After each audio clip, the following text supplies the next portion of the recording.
माताओं, गजेंद्र का मतलब होता है गज, और गज का जो राजा है इंद्र, राजा स्वामी। तो जो गजेंद्र है ये क्या है? हाथियों के राजा है। त्रिकूट नामक पर्वत की तलहटी में ये अपने बड़े से कुटुंब परिवार के साथ रहा करते थे। और ये तो आपने देखा ही है कि दुख में सुमिरन सब करे और सुख में करे ना कोई, और जो सुख में सुमिरन करे तो दुख का है कोई। गजेंद्र एक दिन अपने पूरे कुटुंब को लेकर के सरोवर में क्रीड़ा करने के लिए गए।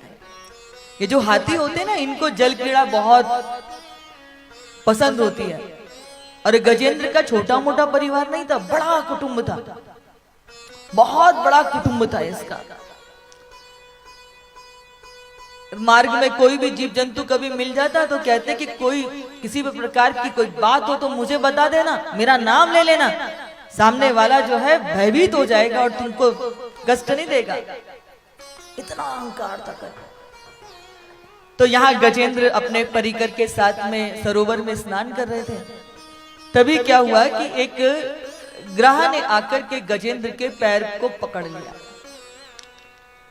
गजेंद्र को लगा कि जब इसको पता चलेगा कि इसने किसी साधारण हाथी का नहीं, गजेंद्र का पैर पकड़ा है, तो भय से भयभीत होकर अपने आप ही छोड़ देगा। इसलिए जब पैर पकड़ रहा था ना तो उसकी उपेक्षा कर दी। नहीं तो व्यक्ति तुरंत सतर्क हो जाता है ना, अपनी रक्षा कर लेता है। पर गजेंद्र ने जानबूझकर की उपेक्षा कर दी कि जैसे ज्ञात होगा कि किसका चरण पकड़ा है, किसका पैर पकड़ा है। अब क्या हुआ कि जब वो पकड़ जो थी उसकी तीव्र होने लगी, उसके तीखे दांत गजेंद्र के पैर में चुभने लगे, तो इसको पीड़ा हुई। इसको पीड़ा हुई तो इसे लगा कि अभी एक झटका मारूंगा, दूर जाके गिरेगा। परंतु हुआ क्या? गजेंद्र ने अपना पैर उठाना चाहा पर पैर उठा नहीं पा रहा। उसको लगता है कि कुछ ज्यादा ही ताकतवर किसी जीव ने मेरा पैर पकड़ लिया। तो इसने अपनी और शक्ति लगाई पैर उठाने के लिए, पर तब भी पैर नहीं उठा पाया। अब इसके शरीर में जो बल था, कहते हैं कि 10,000 हाथियों के अकेला बल गजेंद्र के पास था। 10,000 हाथियों का बल था गजेंद्र में। संपूर्ण शरीर की शक्ति को इसने लगाया, परंतु ये तब भी पैर को उठाने की बात तो बहुत दूर रही, तिल जैसा पैर भी ये ग्राह के मुख से अपना निकाल नहीं पाया। तो जो गजेंद्र को बड़ा बल का अभिमान था ना, आज वो ताड़ ताड़ हो गया। अपने पुत्रों को पुकारा, पुत्रों ने सूंड फंसाकर के पुत्रियों ने गजेंद्र को खींचने का प्रयास करना शुरू कर दिया। ताव इतना बढ़ रहा था कि आंखों से अश्रु बहने लगे। पुत्र लग गए, पुत्रियां लग गई, पत्नियां लग गई, बहुएं लग गई, पूरा कुटुंब लग गया गजेंद्र को खींचने के लिए।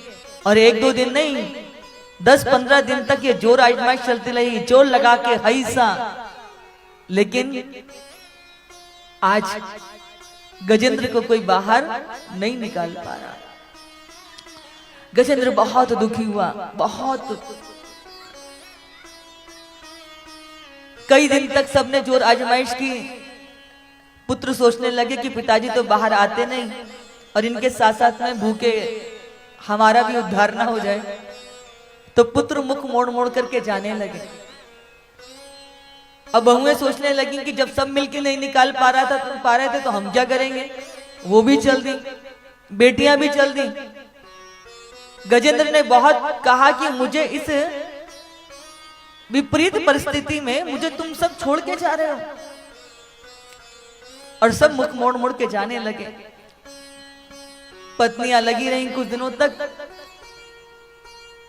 अब वो सोचने लगी इतने सब मिलके कुछ नहीं कर पा रहे थे, हम अकेलियां क्या करेंगे। तो कुछ दिनों के बाद वो भी छोड़ करके गजेंद्र को चल दी। और वो जो ग्राह था जल का जीव, और जल में तो और बल बढ़ जाता है ना, तो वो और गजेंद्र को खींच करके जल की ओर अंदर गहराई में लेके जा रहा था। अब गजेंद्र की समझ में नहीं आ रहा कि मैं किसे पुकारूं, किसे बुलाऊं। जीवन भर जिनके लिए करता रहा वो तो सब मुझे छोड़ के चल दिए। पहले बल का अभिमान था, बल का अभिमान किसी काम नहीं आया, कुटुंब परिवार का अहंकार किसी काम नहीं आया, आज सब उसे छोड़ छोड़ के चल दिए, किसे पुकारूं। तब गजेंद्र के मुख से इतनी सुंदर स्तुति हुई, एवं जब सितो बुद्धा समाधाय मनोरतिम जय चापे परमम जापे प्राग जन्मन में शिक्षितम। जिसकी कृपा से संसार बनता है, टिकता है, लय होता है, वे ईश्वर आकर के मेरी रक्षा करें। अनंत जन्म लेकर के भी जो अजन्मा है, जो अजन्मा होकर के भी कई जन्म लेता है, वे प्रभु आकर के मेरी रक्षा करें। जिनका कोई नाम नहीं पर जिनके अनंत नाम हैं, वे सत्य स्वरूप प्रभु आकर के मेरी रक्षा करें। जिनकी कृपा सृष्टि से सूरज चांद निकलते हैं, जो क्षेत्र के स्वामी हैं, वे प्रभु आकर के मेरी रक्षा करें। और जैसे ही बैकुंठ में श्री नारायण के कान में गजेंद्र की स्तुति पड़ी बंधुओं, तैसे ही मेरे प्रभु गजेंद्र की रक्षा करने के लिए तत्पर हो गए। इधर गजेंद्र का उद्धार होता, उससे पहले भगवान के गरुड़ को भी अहंकार हो गया। त्रिलोकी के नाथ को अपनी पीठ पर लेकर के उड़ता हूं। भगवान ने बोले गजेंद्र का उद्धार तो बाद में करेंगे, पहले गरुड़ का उद्धार तो कर दे। हाँ, त्रिलोकी के नाथ को इधर उधर लेकर के तुम उड़ते हो। तो भगवान जल्दी से बैकुंठ से बाहर आए, गरुड़ से कहा, गरुड़ मेरे भक्त पर बहुत आपदा आई हुई है, संकट में है, तुम जल्दी चलो। तो गरुड़ जो थे अहंकार से भरे हुए अपने पंखों को फैलाने लगे। तभी भगवान ने ना अपनी कन की उंगली के नख को गरुड़ की पीठ पर रख दिया। गरुड़ कहते हैं कि एक तरफ तो कह रहे हो कि बहुत बड़ी आपदा हुई है, जल्दी चलो, और आप क्या कौतुक कर रहे हैं, बैठते क्यों नहीं, ये नाखून मेरे पीठ पे क्यों रखा है, बड़ा तुम त्रिलोकी के नाथ को अपने पीठ पर लेके उड़ते हो, जरा पहले मेरे इस नख को तो उड़ाओ। गरुड़ को लगा जिनको पीठ पे लेके उड़ता हूं उनके नख को उड़ाना मेरे लिए कौन सी बड़ी बात होगी। गरुड़ ने पंख खोलने के लिए जैसे ही चाहा तो पंख नहीं खुल रहा है। फिर पूरी ताकत लगाई लेकिन पंख खोल नहीं पा रहा है। पसीने से लथपथ हो गए गरुड़, लेकिन अपने पंखों को खोल नहीं पाए। चरणों में मस्तक झुका दिया कि प्रभु मुझसे अपराध हो गया, त्रिलोकी नाथ को मैं नहीं लेके उड़ता, बल्कि त्रिलोकी नाथ अपनी कृपा से मुझे अपने साथ रखते हैं, वो मुझे लेकर के उड़ते हैं। और यहाँ मेरे प्रभु गजेंद्र के उद्धार के लिए सरोवर पे पहुंचे तो ग्रहा जो था गजेंद्र को जल की गहराइयों में खींच के लेके जा रहा था। एक हाथ से भगवान ने सुदर्शन को छोड़ा है और दूसरे हाथ से भगवान ने गजेंद्र की सूंड को पकड़ करके जल से बाहर निकाला। उस सुदर्शन ने ग्रह का उद्धार किया और भगवान ने यहाँ गजेंद्र के प्राणों की रक्षा की। कई बार लोग कहते हैं कि यहाँ प्रभु ने ग्रह का उद्धार किया कि गजेंद्र का उद्धार किया। बंधुओं, गजेंद्र के प्राणों की प्रभु ने रक्षा की, लेकिन ग्रह के तो स्वयं प्राण अपने हाथों से लेके पहले ही अपने धाम पहुंचा दिया। ये हमें कथा क्या सिखाती है कि जीवन में कभी भी आप कुछ उपलब्ध कर लें तो उसे अपनी बुद्धिमत्ता मत समझिएगा, उसे अपनी योग्यता मत समझिएगा। ये सोचिए कि ये मेरे पूर्वजों का, मेरे पितृजों का, मेरे बड़े अग्रजों का, मेरे इष्ट देवी देवता का, ये तो मेरे गुरु की मेरे ऊपर कृपा हुई है कि भगवान ने मुझसे ये कार्य करा लिया। जीवन में कुछ भी प्राप्त हो उसको अपने बड़ों को अर्पित करके निर्बोझ हो जाना चाहिए, नहीं तो वो अहंकार, समझ लो कि जब अहंकार आता है तो पतन अब होने वाला है। शिखर पर चढ़ना आसान है पर शिखर पर टिकना मुश्किल होता है। इसे दम्भ किस बात का, किस बात का दम्भ, किस बात का अहंकार। जरा सा धन आ जाए हमारी चाल बदल जाती है, रूप मिल जाए तो आप देखो हाँ, थोड़ी बहुत सत्ता पाले तो हमारी स्थिति देखो। कल हम कह रहे थे ना कि घर में एसपी वगैरह की तो कमिश्नर की बात तो छोड़ दो, छोटा मोटा कोई घर में से दरोगा बन जाए, हाँ, तो लगता है कि हमारे हाथ में सारा शासन प्रशासन है, इतना हमारे अंदर अहंकार आ जाता है।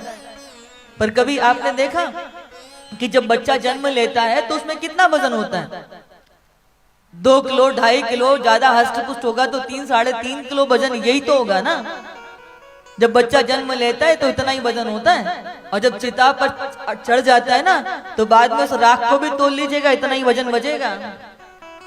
जीवन भर नाम की प्रसिद्धि हो जाए इसके लिए झूठ साच में लगे रहते हैं, और शरीर छूटता नहीं है। 2 पल नहीं लगते स्वर्गीय लगने में, या लोगों को ये कहने में कि मर गया। कितनी देर लगती है? आपाधापी मस्ती है कि जितना जल्दी हो सके घर से लेकर के चलो, यही तो होता है ना। किसके लिए कर रहे थे, क्यों कर रहे थे? हाँ, शरीर का बंधन है, शरीर से नाते रिश्ते जुड़े हुए हैं, आप कर्तव्य कीजिए और कर्तव्य भी ईमानदारी से निभाइए। परंतु कर्तव्य निभाने का अर्थ ये तो नहीं होता ना कि जीवन में हम कपट करें, छल करें, झूठ बोले, दंभ करें। और अहंकार किस बात का? किस बात का? झूठ कपट करते हैं, सुंदर दिखे, अच्छे दिखे, हमारा वैभव हो, हमारे वस्त्र अच्छे हो, शरीर छूटता है और 2-2.5 मीटर कपड़ा आपका वस्त्र बन जाता है, कफन आपका 2.5 मीटर। इसलिए ये तो बहुत छोटी सी कहानी है 60-70 वर्ष की, आगे की चिंता कीजिए, आगे की। इसलिए घर परिवार कुटुंब आपको शमशान तक विदा कर देगा, उसके बाद क्या होगा?